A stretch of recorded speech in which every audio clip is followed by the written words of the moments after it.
Nasubukan nyo na bang itanong sa inyong mga sarili o meron na bang taong nagtanong sa inyo, paano kung walang Diyos? Uunahan ko na kayo agad.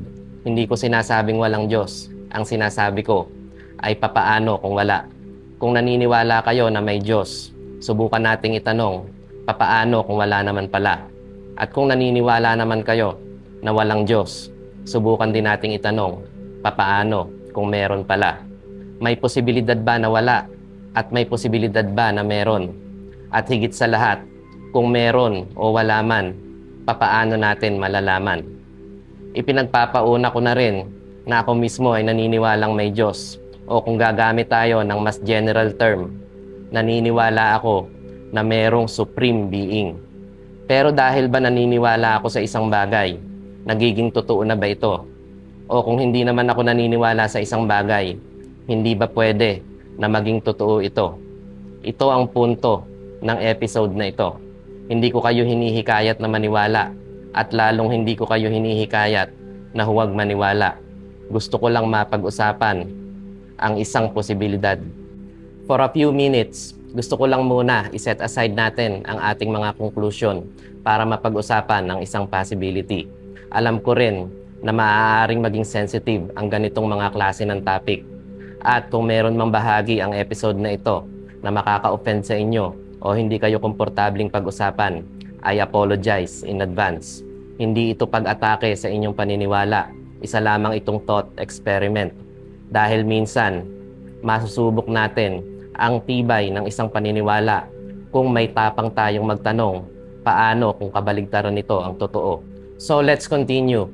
Aware ako na sa pagsasabi ko pa lang ng title ng episode na ito, paano kung walang Diyos, marami na agad magtataas ng kilay at maaaring marami rin ang magagalit. And based on my experience sa ganitong mga klase ng topics, meron pang magko-comment dyan. Awit 53:1 dahil sinasabi doon, ang mangmang ay nagsabi sa kanyang sarili, walang Diyos. But that's okay. For the sake of this thought experiment, okay lang na masabihan akong mangmang kahit na minsan masakit dahil hindi naman ako na-offend. At hindi naman iyon ang tanong ko. Ang tanong ko ay hindi may Diyos ba at lalong hindi walang Diyos, kundi paano kung walang Diyos. Magkaiba yon. Isa lamang itong hypothetical question. Kaya sa episode na ito, wag niyo muna akong tanongin pabalik kung ikaw, naniniwala ka ba sa Diyos? I think I already answered that at the start of the video. Hindi iyon ang tanong, kundi ang tanong ay papaano kung wala. Isipin nyo na lang na ako ay isang tao na walang kaalam-alam sa Bible at walang kaalam-alam sa theology at wala rin kaalam-alam sa kahit na anong bagay tungkol sa tinatawag o pinaniniwalaan ng mga tao na God. At ngayon, tinatanong niya kayo, papaano kung wala? Ano ang mangyayari? Unang tanong, saan nanggagaling ang moralidad kung walang Diyos? Bakit masama ang pagpatay? Bakit masama ang pagnanakaw? Bakit masama ang panlilinlang? At bakit kailangang mabuti ang pagtrato natin sa ating kapwa? Maaaring sabihin natin dahil nakakasama ang mga ito sa society. Okay, pero may susunod na tanong. Bakit ako makikialam o bakit ako mag-aalala sa society kung ako ay nakikinabang sa paggawa ng mali? We can establish laws. We can establish social contracts. We can establish punishments. But another question remains. May objective truth ba talaga? O ang morality ay ginawa lamang natin para maging maayos ang pagsasama-sama ng mga tao? Ikalawang tanong, ano ang halaga ng buhay kung walang Diyos? Ano ang nagbibigay ng ultimate meaning sa buhay? Hindi ko sinasabi na walang meaning ang buhay at maaaring sabihin natin, ang meaning ng buhay ay kung ano ang ibinibigay nating meaning tungkol dito. At magandang sagot yun. Pero isipin natin ito. Kung ang isang tao ay mabubuhay ng 70, 80, or even 100 years old at pagkatapos ay mamamatay at wala nang anumang bagay pagkatapos, ano ang significance ng lahat ng bagay na ginawa niya? Ang pagmamahal, ang sakripisyo, ang pagpapalaki ng anak, ang kabutihan, ang pagtulong sa kapwa, ang mga pangarap, at ang mga bagay na buong buhay niyang pinagsikapang gawin. Ano ang ultimate significance ng mga ito? O ang value ba ng mga ito ay andoon lang habang ginagawa niya at habang siya ay nabubuhay? Ikatlong tanong, bakit may universe kung walang Diyos?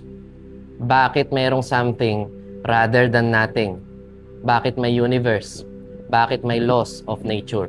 Bakit may consciousness? Bakit mayroong mga nilalang na nakakapagtanong kung bakit may existence? At dito, hindi ko rin sasabihin na therefore, God. Hindi yun ang point.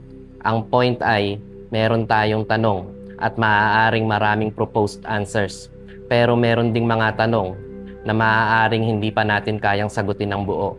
At may isang bagay pang interesting. Kung walang Diyos, ano ang mangyayari sa idea ng accountability?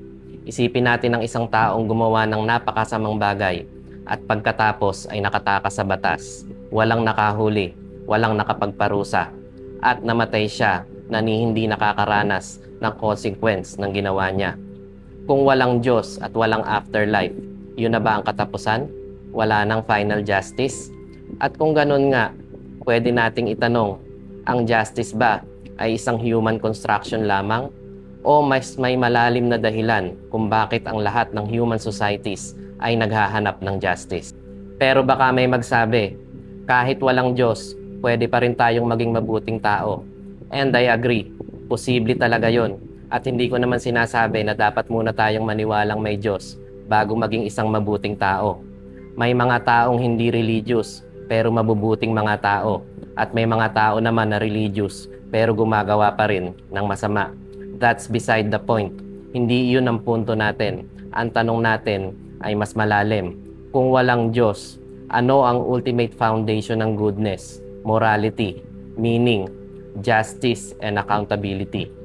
At iyon ang gusto kong pag-isipan natin. At baka meron ding magsabi, Sir, bakit naman kailangan mo pang itanong yan? Well, naniniwala ako na kailangan natin minsan magtanong ng mga tanong na kagaya nito para mas maintindihan natin kung bakit mahalaga ang isang bagay. Parang hangin, hindi natin madalas isipin kung ano ang kahalagahan ng hangin habang tayo ay humihinga pa. Pero isipin natin ang mundo kung walang hangin at biglang nagiging obvious ang importance nito. Ganyan din sa ideas. Minsan kailangan nating itanong kung papaano kung wala ito at bigla ring nagiging obvious ang kahalagahan nito o kung gaano ito kahalaga kung mayroon. So, eto uli yung mga tanong natin. Paano kung walang Diyos? May posibilidad ba na walang Diyos?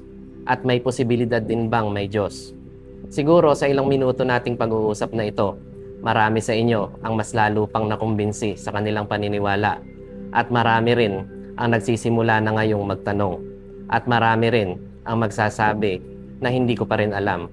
And that's okay. Hindi naman ako nagtanong para bigyan ko kayo ng sagot. Nagtanong ako para pare-pareho nating pag-isipan. May isang quote akong nabasa nung bata pa ako at hindi ko na nga maalala kung saan ko unang nabasa. Pero ganito ang idea. I would rather believe that there is God and find out that there is none rather than to believe that there is none and find out that there is. Parang ang bias ng idea, di ba? Kasi nakikita naman natin kung saan nakahilig ang conclusion. Pero hindi yun ang punto. Ang punto ay isa lamang ito sa mga conclusions na pwede nating ibigay. Maaaring may magsabi na kung papipiliin ako, mas pipiliin kong maniwala. At maaari ding may magsabi na hindi ako basta-basta maniniwala hanggat wala akong sapat na dahilan para maniwala. At meron ding magsasabi na hindi ko pa rin talaga alam at okay lang sa akin na hindi ko pa rin alam sa ngayon. At hindi ibig sabihin nun na pare-pareho silang tama at hindi rin ibig sabihin na pare-pareho silang mali.